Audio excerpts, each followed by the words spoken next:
Okay, continuing on with the cash flow statement. Okay, recall the cash from operations is from the income statement, so profits or losses. Profits be an inflow of cash, losses be an outflow of cash. We add back in the amortization expense because it was never really in the cash sense taken out. We didn't write a check for amortization or depreciation. On the balance sheet, again, from cash flow from operations, we look at current assets, and current liabilities, cash equivalents, no payable. Basically, we're looking at the working capital of the company.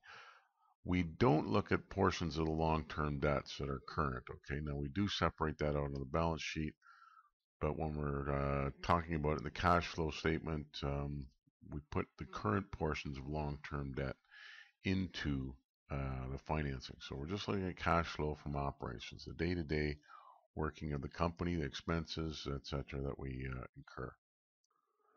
Which brings up another note. On the balance sheet, we're actually looking at the current assets, which does include cash. But remember, we're trying to find out where our cash went to and from. So the cash balance is what we're going to be investigating. We're investigating the why. So we don't add that into the cash flow from operations. Same thing with cash equivalents are considered cash. Okay, so we add the two together if they do come up on the balance sheet. Cash equivalents are basically short-term investments, maybe some treasury bills or something for a few months, etc. And they're easily converted into a known amount of cash. Okay, and typically that known amount is what you put into it. So it's $1,000 you put in in a GIC or a T-bill, something like that. You're going to get $1,000 back. Um, that's the thinking with that. Okay.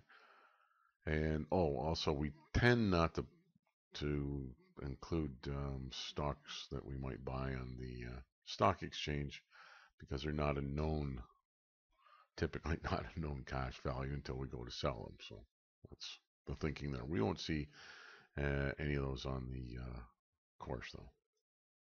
Okay, so working capital, basically it's our current accounts, current assets and current liabilities. If we're trying to actually remember, if we're trying to actually figure out the working capital, it's current assets minus current liabilities. But what we're dealing with is the actual accounts, both sets in this case. Um, and again, just to hit it again, I'm going to do it over and over and over.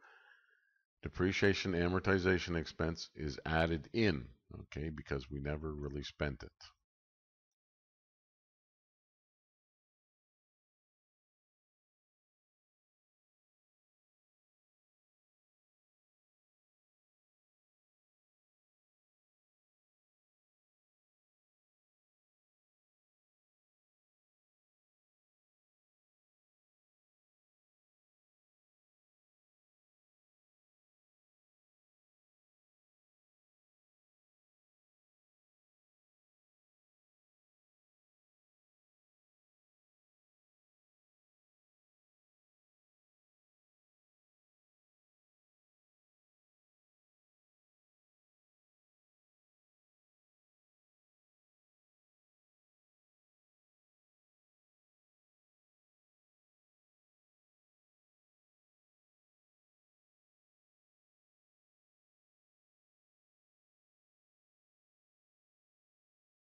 Okay, so cash flow from investing activities.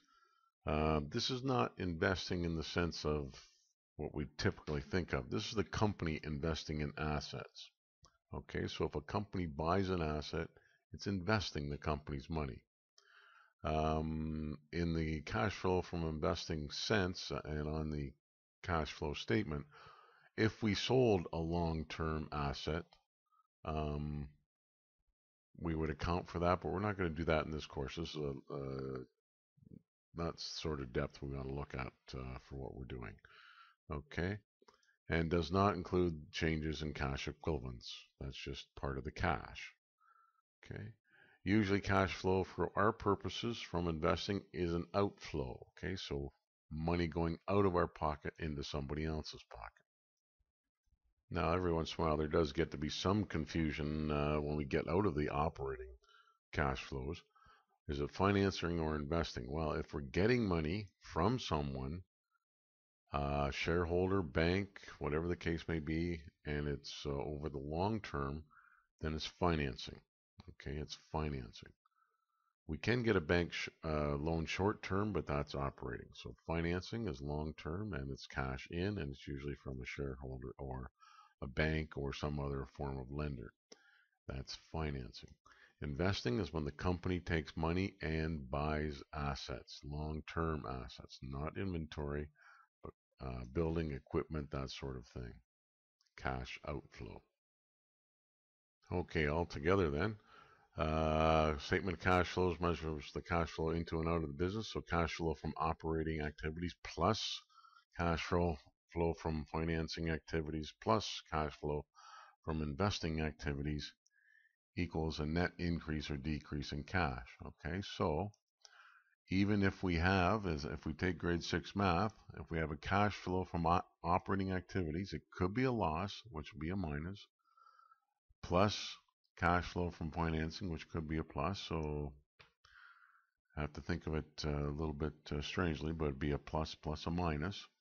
And same idea with cash flow from investing activities. So we could have some complications there in our pluses and minuses, but we just have to take it step by step, and it gets a little simpler. So these three numbers will give us the increase or the decrease in cash over the course of the period. So January 1st, we have $10,000.